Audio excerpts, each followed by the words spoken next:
So now Mitch is saying we should all go out together, and Blanche says no, and she's worried. She's exploring. How much does Mitch know? How much has Stanley told him? He talks to you frankly, yeah. Has he talked to you about me? Not very much. I suspect he has.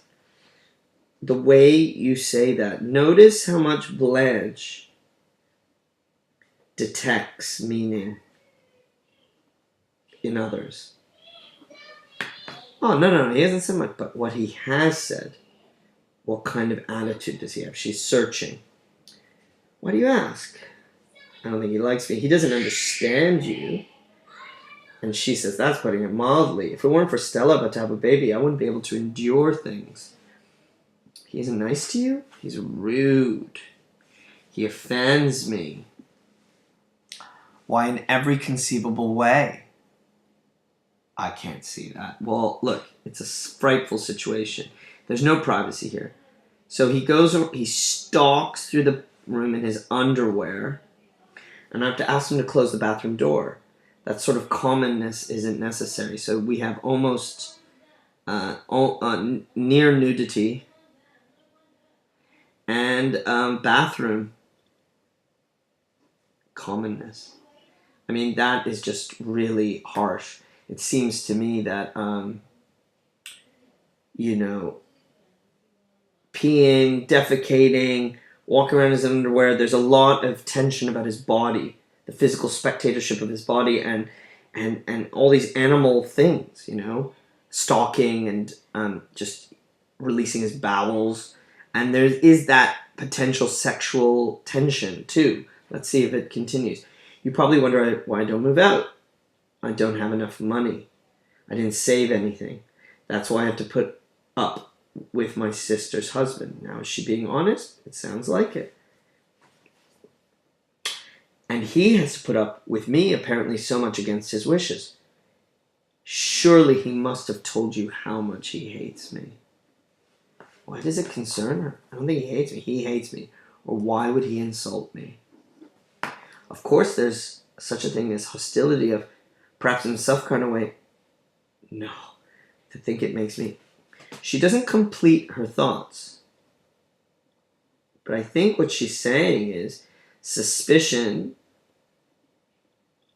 of desire. Maybe he desires me. Oh, but that kind of makes her grossed out.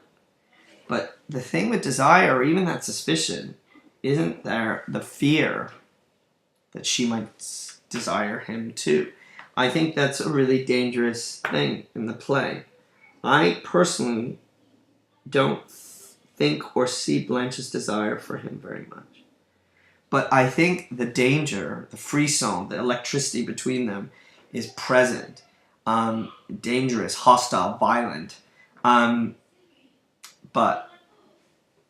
I think that's left up for your interpretation. He changes. Oh, she makes a gesture of revulsion in particular. I mean, I think that's authentic, isn't it?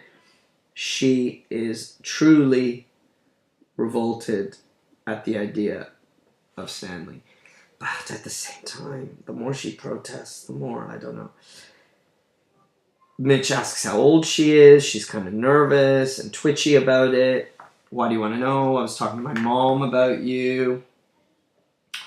And so Blanche is now like, do you sincerely like me? And my mother wants to know, is that because you want your mother to know about me? Here we hear more. Mother is sick. She won't live long, maybe just a few months. I find this a little bit hard to believe because it seems like they've been hanging out a lot. This is the first time they've talked with the mom. But anyway, nonetheless, we're getting it now. She's that sick, she's only got a little while left. Sick mother. It really paints Mitch in a very, mama's boy kind of way, controlled by women, owned by his mother. It's evident, it seems to me. She worries because I'm not settled, She wants me to settle down before the idea of her death frightens him.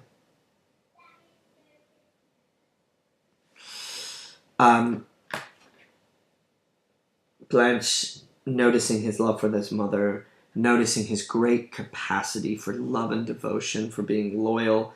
You'll be lonely. And she shifts to say, I understand what that is. I mean, loneliness of these characters is brutal. I love someone too, and the person I loved, I lost. Dead? She crosses to the window and sits on the sill, looking out. She pours herself another drink. A man? Now look, I think there's an authenticity here to her story. But it is also a story. And it is performed. And I'm sure it's been told before. But that, nonetheless, I still think it's pretty sad and reveals to us a great deal about Blanche. He was a boy, just a boy. I was a very young girl. When I was 16, I made the discovery of love. All at once and much, much too completely. Is she talking about sex? Is she talking about emotions? It was like you suddenly turned on a blinding light that something had been hid in the shadow. So love, passion, it made things bright. You could see the world. But she says she was unlucky and deluded, fooled. See, there was something wrong or different with this guy. He was nervous, and he was soft and tender. Wasn't like a man. Although he wasn't the least bit effeminate looking. He didn't look like a girl, but there's something in his spirit that was feminine. He came to me for help. I didn't know that. I didn't find out anything till after our marriage, when we'd run away and come back, and all I knew was I'd failed him in some mysterious way because she couldn't satisfy him. And I couldn't give him the help he needed. He was in the quicksands and clutching at me. So spiritually lost. But I wasn't holding him out. I was slipping in with him. She was going into. I didn't know that. I didn't know anything except that I loved him unendurably, but without being able to help him or help myself. Then I found out, in the worst of all possible ways, by coming suddenly into a room that I thought was empty. Wasn't empty. It had two people in it. A locomotive is heard approaching outside. She clasps her hands to her ears and crouches over it. Noise affects her. Then the locomotive glares into the room. The noise recedes. She straightens slowly and continues speaking. Noise, bright light, flashing, the truth. Afterwards, we pretended that nothing had been discovered. Yeah, the three of us drove out to Moonlight Casino, very drunk and laughing all the way. So infidelity, like cheating on, we could handle. Polka music sounds in a minor key here. This is that expressionist theater. We are in Blanche's mind. We see what she sees. We danced the Vesuviana. Suddenly, in the middle of the dance, the boy I had married broke away from me and ran out of the casino. A few minutes later, shot. She's reliving the moment.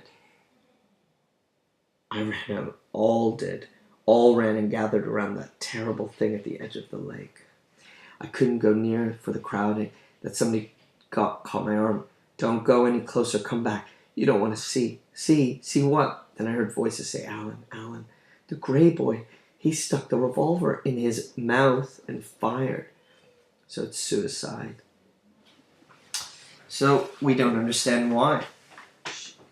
It was because, now we go back in time. It's worth noting how well she tells the story. She jumps in time to build up the tension. On the dance floor, unable to stop myself, I suddenly said, I know, you disgust me.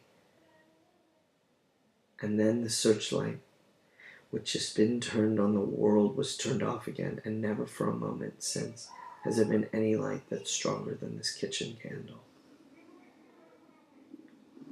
So the light dimmed, because he had a homosexual relationship and her disgust was too much for him.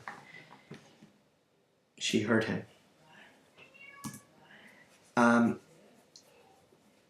And I think there's an authentic, painful opening here, and it's just too much. It's so painful. I think it's so sad to see what Blanche is going through and gone through and is reliving, and how much it messes with her. And Mitch, moved, obviously, is awkward. The polka in her mind is increasing. He stands beside her. You need somebody, and I need somebody too. Could it be you and me, Blanche? It's so simple, tender, real. She stares at him vacantly for a moment. I mean, she's lost in this moment, in this memory.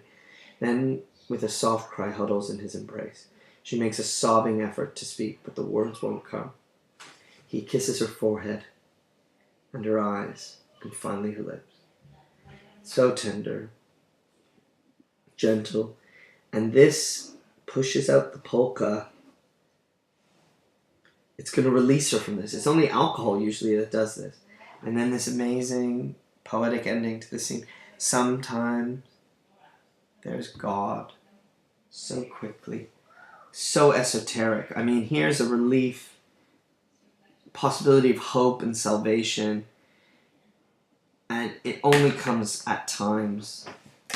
And even if it comes at times, that freedom comes and it rushes through you and makes you feel okay.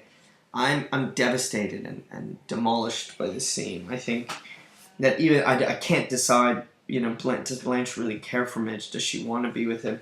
Is it simply a need for safety? Is it this tragedy of hers that she needs shielding from? I don't know. But what I will say is this scene is the one where there is the potential of something to be saved in Blanche, in Mitch. And of course, because this is a tragedy, it's not going to go down that way. It's going to go rough and painful. And to make it really a proper tragedy, you have to have a sense of hope, and you have to see it's going to go the wrong way.